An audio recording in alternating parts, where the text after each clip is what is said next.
Comment négocier n'importe quel deal sans jamais utiliser la manière forte? T'as très certainement déjà une fois dû passer à côté d'un deal à cause d'une mauvaise question, au mauvais moment et en imposant un petit peu ta vision à toi de la chose. Dans cette vidéo, tu vas voir la méthode complète pour négocier n'importe quel deal, n'importe quel mandat, n'importe quel prix en utilisant la manière douce. Alors reste bien concentré jusqu'à la fin de cette vidéo, tu en ressortiras bien plus fort. On va regarder ensemble 5 points. Le premier point, ça va être l'erreur que fait fuir 80% des propriétaires. On va utiliser le silence stratégique, t'expliquer à quel moment l'utiliser et combien de temps l'utiliser. Attention, c'est subtil. Dans un troisième temps, on va utiliser la manière à ne jamais dire oui immédiatement dans un deal. Il y a des moments précis et on va le voir ensemble.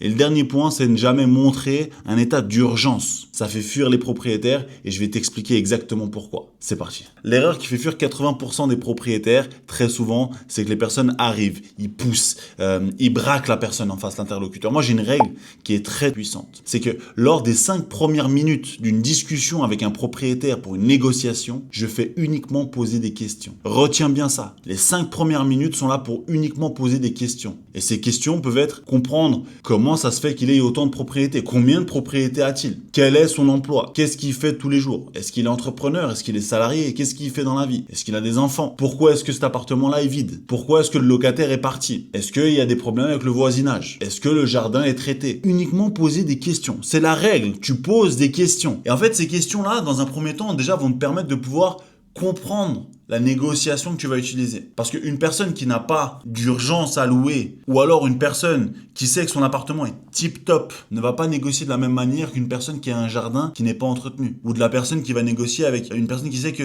son appartement est peut-être mal insonorisé. Ou alors une personne qui sait que son voisinage n'est pas forcément très agréable. En posant des questions, tu vas déjà premièrement détendre la personne en lui montrant que tu t'intéresses à elle et que tu t'intéresses à son parcours et à son appartement. Et dans un second temps, tu vas pouvoir avoir des petits points de négociation extrêmement intéressants.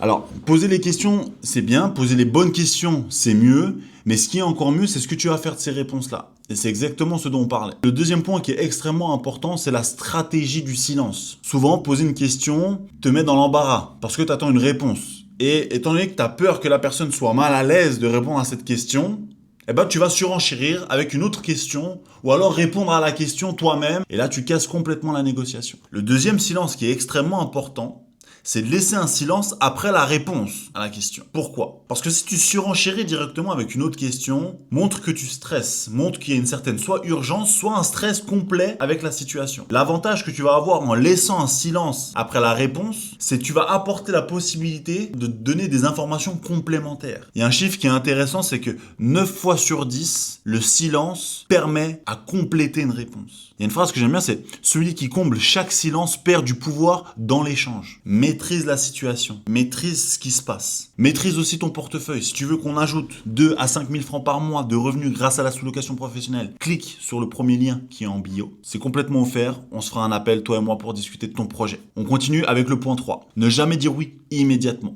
La règle d'or chez moi, c'est les 24 heures. Même si une offre est incroyable, même si une offre est exceptionnelle, je demande toujours à la personne de me laisser 24 heures pour y réfléchir. Et en général, ces 24 heures-là, je ne les utilise pas. Je lui montre juste que je suis pas pressé par la situation et je lui montre juste que je ne réagis pas sur l'émotion. Ça permet de montrer à ton interlocuteur que tu es quelqu'un qui a la tête sur les épaules. Tu es professionnel, tu viens parler immobilier. Dans notre cas figure, on vient de parler de sous-location professionnelle ou de gestion en location courte durée pour la conciergerie. On est des professionnels de l'immobilier. On ne peut pas se permettre de réagir sous l'émotion. Ça a été ma plus grosse douleur, mon plus gros échec. C'était le deal à 2 millions. Ce deal-là à 2 millions, c'était un magnifique appartement. Magnifique appartement, vue sur le lac, avec une très belle terrasse. Et je fais la visite, ça se passe bien. Le propriétaire est OK avec la possibilité de le louer en Airbnb.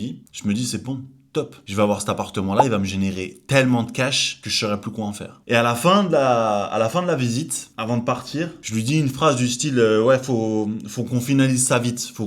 Je vous envoie vite le contrat, puis on finalise ça vite. Je crois que c'est ça qui m'a porté défaut. Vouloir aller beaucoup trop vite, lui montrer que je suis dans l'urgence, ça a été pour moi une faiblesse, à mon avis. Alors à mon avis, c'est ce qui a fait que j'ai perdu ce deal. Cet appartement magnifique, vu sur le lac Léman, mais au moins j'ai appris. Et j'espère que cette erreur-là, que je te transmets, te permettra d'éviter de la faire. On a vu les 5 points essentiels pour une bonne négociation. J'espère que cette vidéo a pu t'aider. N'oublie pas de t'abonner, de liker cette vidéo et de me mettre en commentaire s'il y a quelque chose qui n'a pas été suffisamment clair ou alors si tu as des questions concernant la négociation et je me ferai un plaisir d'y répondre dans la prochaine vidéo. Pour le moment, ça se passe bien. Moi, j'aime bien. Bonne négociation à tous.